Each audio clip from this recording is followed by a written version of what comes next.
Hello दोस्तों, स्वागत है आप सभी का एक बार फिर से संघर्ष एकेडमी में। तो आज की इस वीडियो में मैं लेकर के आया हूँ क्लास 10th साइंस के कुछ मोस्ट इम्पोर्टेंट क्वेश्चंस जो कि यूपी बोर्ड एग्ज़ाम में पूछे जाते हैं। यूपी बोर्ड एग्ज़ाम 2025 के लिए, ठीक है, यूपी बोर्ड एग्ज़ाम 2025 के लिए। तो वीडियो को शुरू करने से पहले वीडियो को लाइक करें, चैनल को सब्सक्राइब करें और साथ ही बेल आइकन को भी प्रेस करें, जिससे कि हमारी आने वाली हर वीडियो का नोटिफिकेशन सबसे पहले आप लोगों तक पहुंच सके।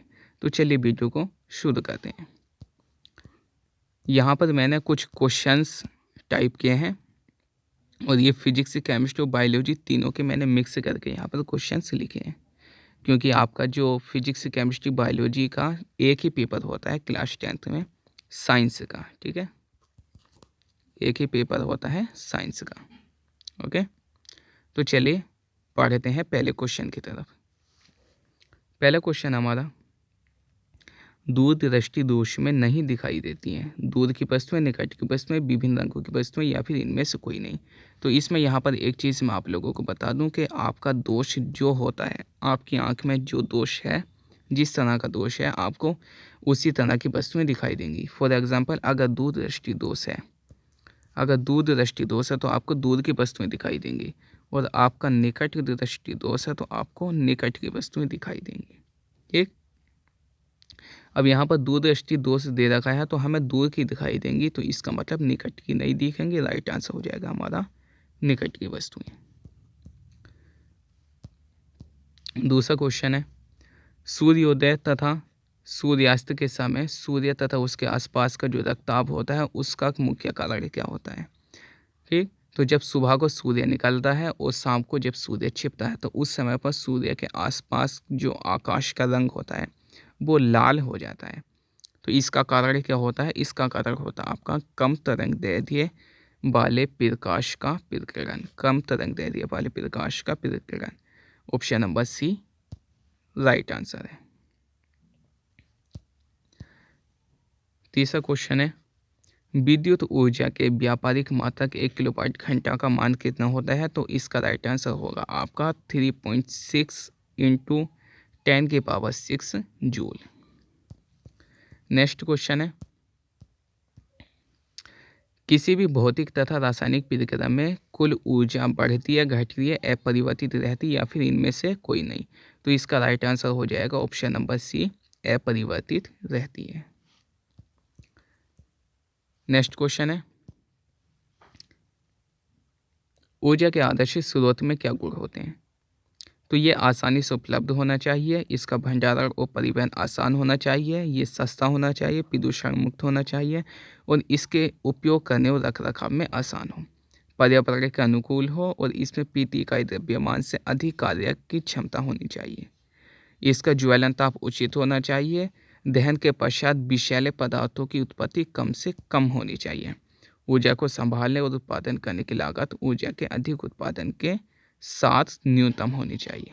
ठीक, इसके बाद नेक्स्ट क्वेश्चन हमारा, श्वसन किस प्रकार की अभिक्रिया है। तो इसका उत्तर हो जाएगा आपका ऊष्माक्षेपी। नेक्स्ट क्वेश्चन है, अपच का उपचार करने के लिए किस औषधि का उपयोग होता है। तो उत्तर हो जाएगा इसका एंटासिड औषधि का। ठीक, नेक्स्ट क्वेश्चन है, किस तत्व में 2 कोश होते हैं और दोनों इलेक्ट्रॉनों से पूरित होते हैं। तो इसका राइट आंसर आपका option number D, neon. Next question है, निम्न अभिक्रिया के लिए संतुलित रासायनिक समीकरण लिखिए। यहाँ पर आपको एक अभिक्रिया दे रखी है, barium chloride plus aluminium sulphate is equal to barium sulphate plus aluminium chloride. इसे आपको सबसे पहले इस रासायनिक समीकरण में चेंज करना है। ठीक, और इसके बाद में इन्हें संतुलित करना है। ओके, संतुलित करने का मतलब क्या होता है, पहले हम इनके जो वेरियम क्लोराइड है, एल्यूमिनियम सल्फेट है, इन सभी के यानी कि सूत्र यहाँ पर भी लिख लेंगे। वेरियम क्लोराइड का BaCl2, एल्यूमिनियम सल्फेट का Al2SO4। अब यहाँ पर एरो का चिन्ह लग जाएगा। इसके बाद में वेरियम सल्फेट BaSO4 और एल्यूमिनियम क्लोराइड AlCl3। अब यहाँ पे क्या करना है, हमें जो अभिकारक और उत्पाद हैं इन दोनों की जो काउंटिंग है, इनकी संख्या है, परमाणु की जो संख्या है वो समान करनी है, यानी कि बराबर करनी है।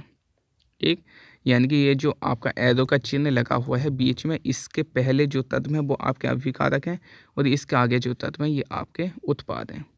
ठीक, अब यहाँ पर अभिकारक में जितने भी तत्व दे रखे हैं, ठीक है, उन तत्व की संख्या जितनी यहाँ पर है उतनी ही इस एरो के चिन्ह के आगे होनी चाहिए। फॉर एग्जांपल, बेरियम के जितने परमाणु यहाँ पर हैं, जितने तत्व यहाँ पर हैं, उतने ही बेरियम के आगे भी होने चाहिए।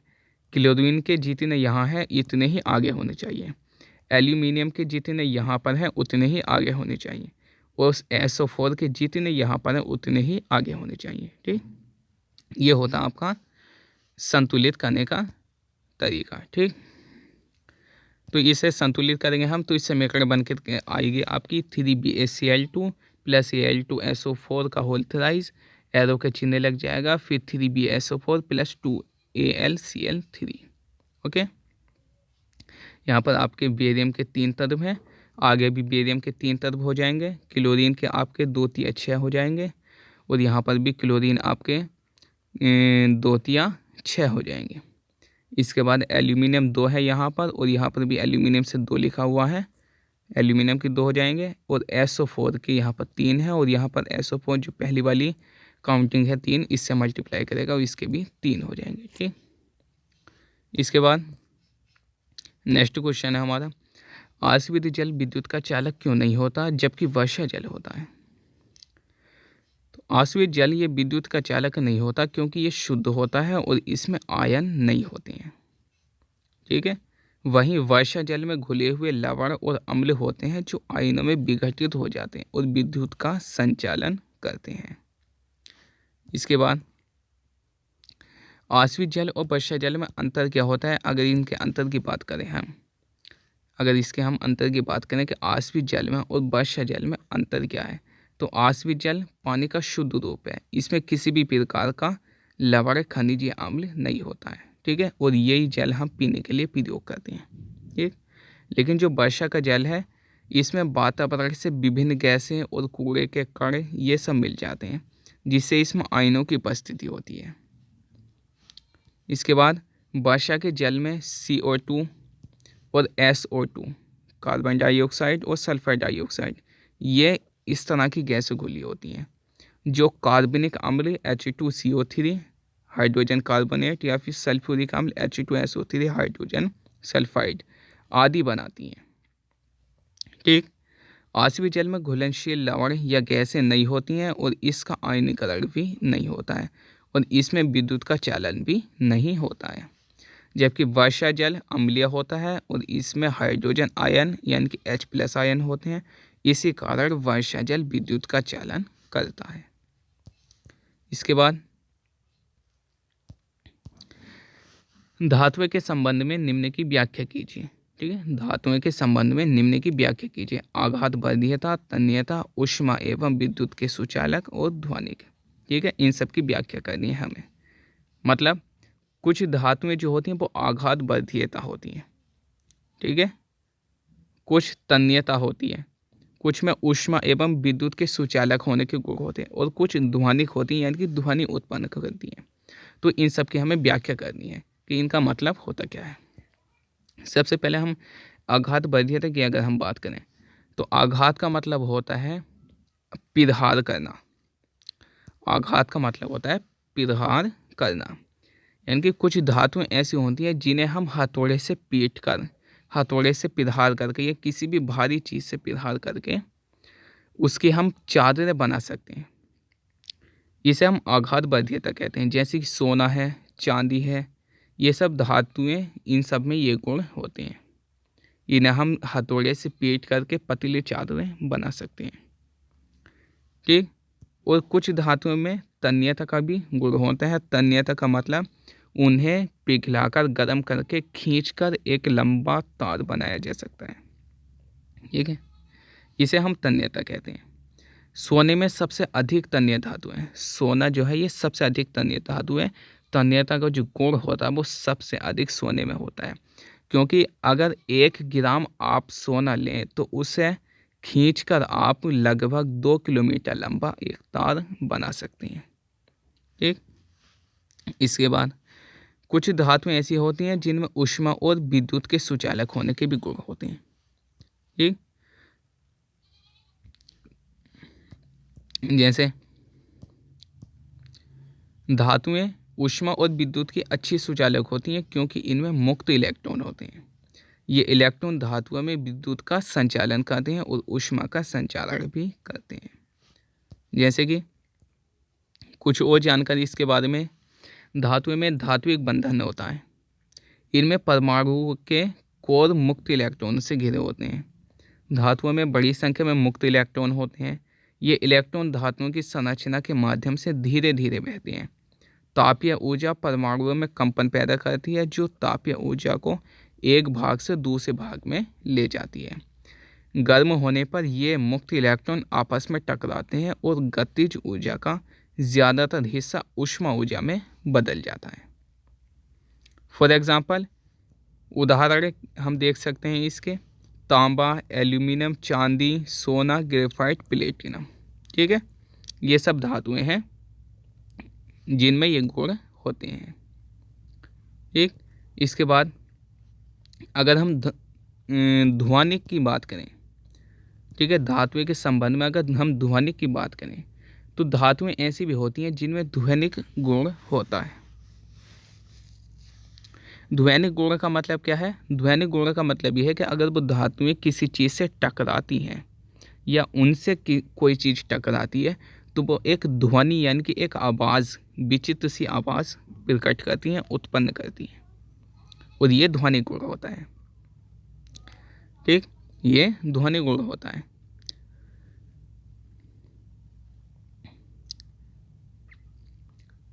ठीक, अब इसका उदाहरण हम देख सकते हैं, जैसे कि जैसे कि मंदिरों में आप घंटियां देखते हैं। ठीक है, वो जो घंटियां होती हैं वो धातुओं के इस्तेमाल से बनाई जाती हैं। स्कूल की घंटियां जो होती हैं ये भी धातुओं से बनाई जाती हैं क्योंकि इन पर हल्का सा ही प्रहार होने से ये एक विचित्र ध्वनि और तेज ध्वनि उत्पन्न करती है। ठीक, इसे हम, ये जो धातुओं का गुण होता है ध्वनि उत्पन्न करने का, हम इसे ध्वनिक या फिर सोनोरस कहते हैं। ठीक है, ध्वनिक या सोनोरस कहते हैं। इसके बाद नेक्स्ट क्वेश्चन है हमारा कि ऑक्सीकरण से आप क्या समझते हैं?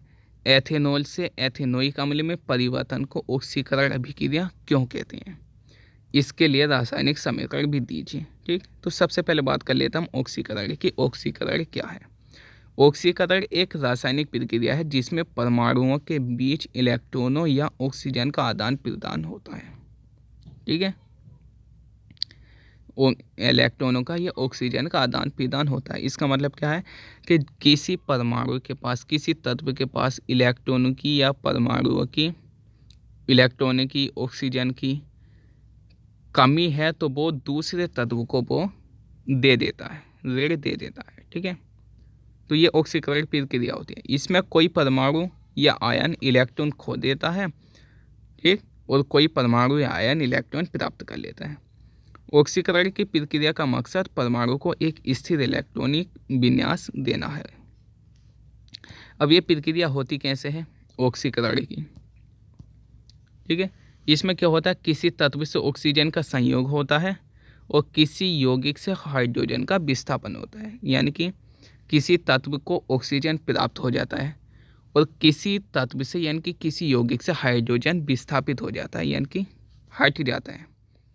एक विद्युत ऋणात्मक मूलक के अनुपात में वृद्धि होती है और विद्युत धनात्मक मूलक के अनुपात में कमी होती है। ठीक है, मतलब जो विद्युत ऋणात्मक मूलक होते हैं, ऋणात्मक का मतलब जो ऋणी है, जिसके पास कमी है, तो उसके अनुपात में वृद्धि होगी क्योंकि वो ऋणी है, कमी है, तो उसे वो प्राप्त होगा और जब प्राप्त होगा तो उसकी वृद्धि हो जाएगी। और जो विद्युत धनात्मक मूलक है, ठीक है, ये धनी होता है। धनात्मक का मतलब होता है धनी होता है, जिसके पास पहले से ही पर्याप्त मात्रा है, तो वो किसी दूसरे को दे देगा तो उसमें कमी हो जाएगी। हम इसे एक उदाहरण से समझ सकते हैं। मैंने एक एग्जाम्पल लिया है 2 mg plus O2 equal to 2 mgO। सही है, 2 mg plus O2 equal to 2mgO। यहाँ पर जो mg है ये सॉलिड है, O गैस है, और इन दोनों के मिश्रण से जो तत्व बनता है वो है सॉलिड। सही है। यहाँ पर जो है ऑक्सीजन का संयोग होता है, किससे? Mg से होता है। तो यहाँ पर ऑक्सीजन अपना अस्तित्व खो देता है, ठीक है, और क्या बनता है? ये आपका 2mgO बनता है। तो यहाँ पर ऑक्सीजन ने अपना अस्तित्व खो दिया है, यहाँ पर क्या हो जाएगा? आपका ऑक्सीकरण अभिक्रिया हो जाएगी।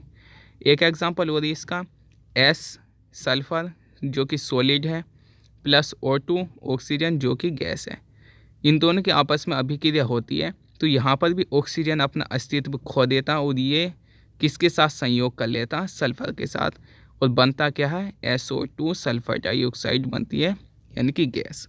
यहाँ पर भी ऑक्सीकरण अभिक्रिया हुई है, ठीक। अब बात आती है कि एथेनॉल से एथेनोइक अम्ल में जो परिवर्तन होता है, इस ऑक्सीकरण अभिक्रिया क्यों कहते हैं? एथेनॉल से एथेनोइक अम्ल में जो परिवर्तन होता है, ये ऑक्सीकरण अभिक्रिया क्यों कहलाती है? इसका कारण ये है क्योंकि इसमें ऑक्सीजन के परमाणुओं की संख्या बढ़ जाती है और हाइड्रोजन के परमाणुओं की संख्या कम हो जाती है। इस अभिक्रिया में ऑक्सीकरण एजेंट के रूप में क्रोमेट यानी कि K2Cr2O7 या पोटेशियम परमैंगनेट KMnO4 का इस्तेमाल होता है, ठीक है। इसकी एक रासायनिक समीकरण देख सकते हैं हम, CH3CH2OH प्लस क्षारीय KMnO4 और प्लस ऊष्मा दी जाएगी इसे, तो तत्व बन के तैयार होगा हमारा CH3COOH प्लस H2O। सही है। इस अभिक्रिया में ऑक्सीजन का संयोग और हाइड्रोजन का ह्रास होता है, ठीक है, ओके। इसके बाद नेक्स्ट क्वेश्चन हमारा, एल्कोहल एक स्वच्छ ईंधन है, टिप्पणी कीजिए। एल्कोहल आधारित ईंधन में वाष्पीकरण की गुप्त ऊष्मा और ऑक्सीजन की मात्रा अधिक होती है, जो कि एंटी नॉक गुण और बेहतर दहन दक्षता प्रदान करती है। सामान्य तौर पर एल्कोहल ईंधन CO के बढ़े हुए प्रतिशत के साथ HC उत्सर्जन बढ़ता है और NOx उत्सर्जन घटता है। हालांकि ये दहन विशेषताओं को कम करता है और इंजन का प्रदर्शन भी। एल्कोहल एक स्वच्छ ईंधन है क्योंकि ये वायु यानी कि ऑक्सीजन की पर्याप्त मात्रा में जलने पर केवल कार्बन डाइऑक्साइड तथा जल उत्पन्न करता है। उदाहरण से हम देख सकते हैं कि C2H5OH प्लस 3O2, ठीक है, इनकी अभिक्रिया कराई जाती है तो 2CO2 यानी कि कार्बन डाइऑक्साइड प्लस 3H2 यानी कि जल हमें प्राप्त होता है। इसके बाद में नेक्स्ट क्वेश्चन हमारा, ब्यूटेनॉन में कौन सा प्रकार्यात्मक समूह है? तो ब्यूटेनॉन जो है ये आपका एक चतु कार्बन यौगिक है, इसका प्रकार्यात्मक या क्रियात्मक समूह एल्कोहल है। नेक्स्ट क्वेश्चन है, निम्नलिखित में से कौन सा प्राकृतिक पारितंत्र नहीं है? वन, तालाब, झील या खेत? तो प्राकृतिक पारितंत्र का मतलब होता है जो प्रकृति ने स्वयं बनाया है, ठीक है, जो प्राकृतिक रूप से ये यानी कि स्वयं उत्पन्न हुए हैं वो प्राकृतिक पारितंत्र हैं। लेकिन जो व्यक्ति ने खुद बनाए हैं वो प्राकृतिक पारितंत्र नहीं है।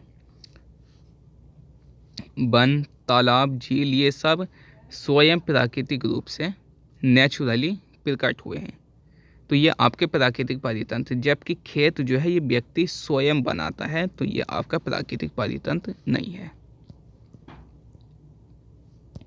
इसके बाद, गर्भधारण रोकने के लिए निम्नलिखित में से किसमें कॉपर टी को स्थापित किया जाता है? तो इसका राइट आंसर है आपका इनमें से कोई नहीं, ठीक है। ये जो कॉपर टी जो स्थापित किया जाता है ये आपका गर्भाशय में स्थापित किया जाता है। इसके बाद नेक्स्ट क्वेश्चन हमारा कि कौन सा पश्चिम मस्तिष्क का भाग नहीं है? कौन सा पश्चिम मस्तिष्क का भाग नहीं है? तो पश्चिम मस्तिष्क की अगर मैं बात करूं तो पश्चिम मस्तिष्क के 3 भाग होते हैं, थैलेमस एवं हाइपोथैलेमस और अग्र मस्तिष्क। सही है, थैलेमस और हाइपोथैलेमस ये अग्र मस्तिष्क के भाग हैं। ठीक, बाकी आपका जो पोन्स है, मेडुला है और अनुमस्तिष्क है, ये तीनों आपके पश्चिम मस्तिष्क के भाग हैं। सही है, पोन्स, मेडुला और अनुमस्तिष्क ये तीनों पश्चिम मस्तिष्क के भाग हैं, और थैलेमस, हाइपोथैलेमस और ये दोनों आपके अग्र मस्तिष्क के भाग हैं। ठीक, तो इसका राइट आंसर हो जाएगा ऑप्शन नंबर डी, इनमें से कोई नहीं। ठीक, अगर इन दोनों में से कोई एक दिया होता ऑप्शन में तो ये आपका आंसर हो जाता। इसके बाद एब्सिसिक अम्ल के क्या कार्य हैं? तो एब्सिसिक अम्ल जिसे हम ABA कहते हैं, ये एक पौधा हार्मोन है और ये पौधों की वृद्धि, विकास और तनाव प्रतिक्रियाओं को नियंत्रित करता है। इसके कई कार्य हैं, जैसे कि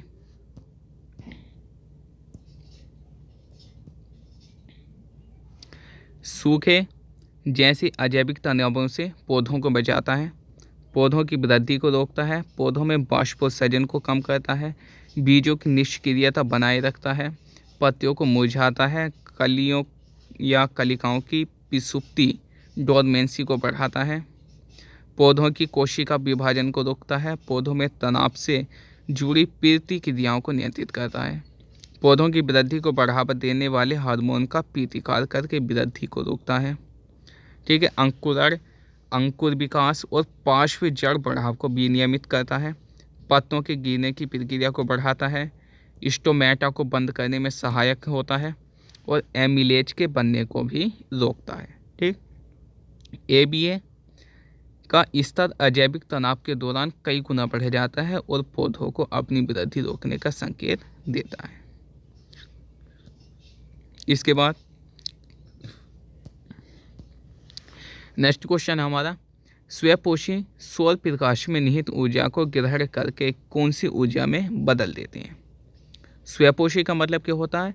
जो स्वयं अपना पोषण प्राप्त करते हैं, जो खुद अपना पोषण बनाते हैं प्राकृतिक रूप से, वो आपके स्वपोषी हैं, और जो दूसरे जीवों पर निर्भर रहते हैं वो आपके परपोषी होते हैं। अब स्वपोषी अपना भोजन कैसे बनाते हैं? कुछ धरती से यानी कि ज़मीन से कुछ तत्व लेते हैं, ठीक, और कुछ ये सूर्य के प्रकाश से लेते हैं। ठीक है, सूर्य के प्रकाश से ऊर्जा ग्रहण करते हैं, तब जाकर के अपना भोजन बनाते हैं। अब ये जो ऊर्जा सूर्य के प्रकाश से ग्रहण करते हैं, इस ऊर्जा को किस में बदलते हैं? तो ये इसे रासायनिक ऊर्जा में बदलते हैं। ठीक है, ये इसे रासायनिक ऊर्जा में बदलते हैं। अब ये जो रासायनिक ऊर्जा होती है, ये एक बार जब सूर्य का प्रकाश यानी कि सूर्य के प्रकाश से जो ऊर्जा इन्हें प्राप्त होती है, वो अगर एक बार रासायनिक ऊर्जा में बदल जाती है तो इसके बाद में वो दोबारा से उसी ऊर्जा में यानी कि सौर ऊर्जा में नहीं बदलती है। ठीक, स्वपोषी जीवों द्वारा जो ग्रहण की गई ऊर्जा होती है पुनः सौर ऊर्जा में परिवर्तित नहीं होती है। शाकाहारियों को स्थानांतरित की गई ऊर्जा पुनः स्वपोषी जीवों को उपलब्ध नहीं होती है। जैसे यह विभिन्न पोषी स्तरों पर कृमि की स्थानांतरित होती है और एवं अपने से पहले स्तर के लिए उपलब्ध नहीं होती है। मतलब क्या है? मतलब यह है कि जब ये स्वपोषी एक बार ऊर्जा को प्राप्त कर लेते हैं सूर्य से, तो वापस वो सौर ऊर्जा में परिवर्तित नहीं होती है। इसके बाद में क्या होता है? वो ऊर्जा रासायनिक ऊर्जा में परिवर्तित हो जाती है और इसके बाद में अगले स्तर वाले जो प्राणी होते हैं, ये ऊर्जा उनमें स्थानांतरित हो जाती है और इसी तरह से इनका जो ये चक्रण है वो चलता रहता है। ठीक, स्वपोषी कौन से होते हैं? आपके जो पेड़ पौधे वनस्पति होते हैं। ठीक, अब ये रासायनिक ऊर्जा में इसे चेंज कर देते हैं, परिवर्तित कर देते हैं। इसके बाद में जो शाकाहारी जीव हैं वो इन्हें खा लेते हैं, तो ये ऊर्जा उनमें स्थानांतरित हो जाती है। फिर शाकाहारी जीवों को मांसाहारी जीव खा जाते हैं, फिर ये ऊर्जा उनमें स्थानांतरित हो जाती है। इसके बाद में जब मांसाहारी जीवों को वो जो बड़े मांसाहारी ताकतवर जीव होते हैं वो खा लेते हैं, फिर ये उनमें स्थानांतरित हो जाती है और अंत में जब ये जीव मर जाते हैं, मांसाहारी जीव मर जाते हैं, तो जो ज़मीन के अंदर जो आपके अपघटक होते हैं वो इन्हें नष्ट कर देते हैं, इनके अस्तित्व को नष्ट कर देते हैं और ज़मीन में मिला देते हैं, यानी कि मिट्टी में मिला देते हैं। तब ये ऊर्जा जो होती है वो आपकी ज़मीन में चली जाती है, स्थानांतरित हो जाती है। ठीक है, और इसी तरह से ये फिर से पुनः पानी के जरिए स्वपोषी जीवों में यानी कि वनस्पतियों में फिर से स्थानांतरित हो जाती है, और ये चक्र इनका इसी तरह से चलता रहता है। ठीक, ये सौर ऊर्जा में दोबारा से परिवर्तित नहीं होती है। ओके, इसके बाद नेक्स्ट क्वेश्चन है हमारा, पौधों में निषेचन के पश्चात होने वाले परिवर्तनों के बारे में लिखिए। पौधों में निषेचन के पश्चात जो परिवर्तन होते हैं उसके बारे में आपको बताना है। तो ये कई तरह के बदलाव पौधों में देखने के लिए मिलते हैं। निषेचन के बाद युग्मनज से भ्रूण का विकास होता है। युग्मनज में एंडोस्पर्म टूटकर एंडोस्पर्म कोशिकाओं का एक समूह बनाता है। ये समूह विकासशील भ्रूण को पोषण देता है। बीजांड वृंत से बीज वृंत बनाता है। अध्यपरण से बीज आवरण बनता है। एक और बीजांड द्वार से बीज द्वार बनता है। अंडाशय भित्ति से फल भित्ति बनती है। अंड कोशिका से भ्रूण बनता है। अंडाशय फल में बदल जाता है। बीजांड बीज में बदल जाता है, और जो फूल के बाकी हिस्से होते हैं वो सूख कर गिर जाते हैं, जैसे कि पंखुड़ी वगैरह होती हैं, पत्तियां होती हैं। भ्रूण का विकास होता है। बीज में बीज आवरण, भ्रूणपोष और भ्रूण बनता है। बीजांड के चारों ओर एक सख्त आवरण बनता है। पौधे में निषेचन से पहले परागण होता है। ठीक है, ये चीज़ और आप लोगों को ध्यान रखनी है कि निषेचन से पहले पौधों में परागण होता है, और परागण के जरिए ही परागकोश से वर्तिकाग्र तक पराग पहुंचता है। ठीक है, निषेचन के बाद होने वाले इन बदलावों की वजह से पौधों की प्रजाति का अस्तित्व आगे बढ़ता है। ठीक, इसके बाद में नेक्स्ट क्वेश्चन हमारा कि विभिन्न जीवों में विखंडन विधि के बारे में लिखिए। विभिन्न जीवों में विखंडन विधि के बारे में लिखिए। तो विखंडन जो होता है ये एक अलैंगिक प्रजनन की एक विधि है। ठीक है, विखंडन जो होता है ये अलैंगिक प्रजनन की विधि है। सही है, इसमें क्या होता है, लैंगिक जनन के बिना ही जो है प्रजातियों का जो अस्तित्व है वो आगे को बढ़ता है। ठीक है, इसमें क्या होता है, मूल कोशिका 2 या अधिक कोशिकाओं में विभाजित हो जाती है। ठीक है, विखंडन की विधि अलग अलग जीवों में अलग अलग तरीके से होती है। फॉर एग्जांपल अमीबा की अगर हम बात करें तो अमीबा में किसी भी तल पर खुद को 2 भागों में विभाजित कर सकता है। अमीबा किसी भी तल पर खुद को 2 भागों में विभाजित कर देता है। ठीक है, इसलिए यहाँ से इसकी 2 प्रजातियाँ उत्पन्न हो जाती हैं। ठीक, और फिर वो आगे चलकर खुद को 2-2 भागों में डिवाइड कर देती है। इसके बाद युगलेना की अगर हम बात करें, युगलेना में विभाजन अनुदैर्ध्य तरीके से होता है। ठीक है, बैक्टीरिया की अगर बात करें तो बैक्टीरिया में विखंडन होता है, यानी कि कई तरह के टुकड़ों में डिवाइड हो जाता है। स्पंज और कोरल कॉलोनिया की बात करें तो ये प्राकृतिक रूप से विखंडित होकर प्रजनन करती है। एनेलिड और फ्लैट वर्म इनकी कई प्रजातियों का प्रजनन विखंडन विधि से होता है। ठीक है, फीता कृमि और स्काइफोस्टोम पॉलिप्स की अगर हम बात करें तो इनमें नियमित अनुप्रस्थ विखंडन होता है। प्लेनेरियन, इनमें विखंडन आमतौर पर प्रत्यक्ष प्रजनन को दर्शाता है। इसके बाद में विखंडन के प्रकार की हम बात करें तो विखंडन जो होता है ये कई प्रकार का होता है आपका। ठीक है, और हर तरह के मतलब अलग अलग प्रजातियों में अलग अलग विधि के कारण जो है ये विखंडन होता है। ठीक है, कुछ में द्विविखंडन होता है, कुछ में बहुविखंडन होता है। द्विविखंडन का मतलब जो 2 भागों में 2 पार्टों में, जैसे कि अमीबा है अपने आप को 2 टुकड़ों में डिवाइड कर लेता है, वो द्विविखंडन करता है। ठीक है, कुछ बहुविखंडन होते हैं, यानी कि बहुत सारे टुकड़ों में अपने आप को डिवाइड कर दे, बहुत सारे हिस्सों में। कुछ पर अनुप्रस्थ विखंडन होता है, कहीं पर अनुदैर्ध्य विखंडन होता है, कहीं पर आपका स्ट्रोबिलेशन होता है, प्लेनेरियन विखंडन होता है। ठीक है, तो ये विखंडन के प्रकार हैं। तो अलग अलग प्रजाति में अलग अलग तरह के जो हैं ये विखंडन देखने के लिए मिलते हैं। इसके बाद नेक्स्ट क्वेश्चन हमारा कि परिधीय तंत्रिका तंत्र से किसे कहते हैं और इसके विभिन्न भाग लिखे। ठीक है, परिधीय तंत्रिका तंत्र किसे कहते हैं, इसके विभिन्न भाग लिखे। तो परिधीय तंत्रिका तंत्र जो होता है ये तंत्रिकाओं का एक नेटवर्क है जो पूरे सिर, गर्दन और शरीर में फैला होता है। ये केंद्रीय तंत्रिका तंत्र से संदेश ले जाता है और लाता है। परिधीय तंत्रिका तंत्र और केंद्रीय तंत्रिका तंत्र ये दोनों मिलकर के तंत्रिका तंत्र बनाते हैं। परिधीय तंत्रिका तंत्र जिसे हम पीएनएस कहते हैं शॉर्ट फॉर्म में, ये मस्तिष्क और रीढ़ की हड्डी से बाहर निकलने वाली तंत्रिकाओं को नेटवर्क देता है।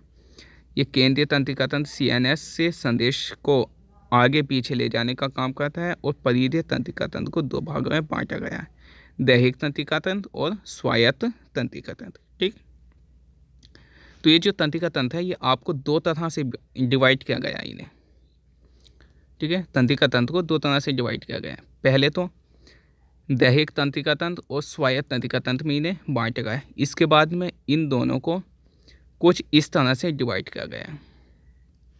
ठीक है, कपाल तंत्रिकाएं, रीढ़ की हड्डी की तंत्रिकाएं, न्यूरोमस्कुलर जंक्शन और परिधीय नसें। ठीक है, तो जहाँ जहाँ पर जो तंत्रिकाएं पाई जाती हैं उसी हिसाब से इन्हें अलग अलग नाम से डिवाइड किया गया है।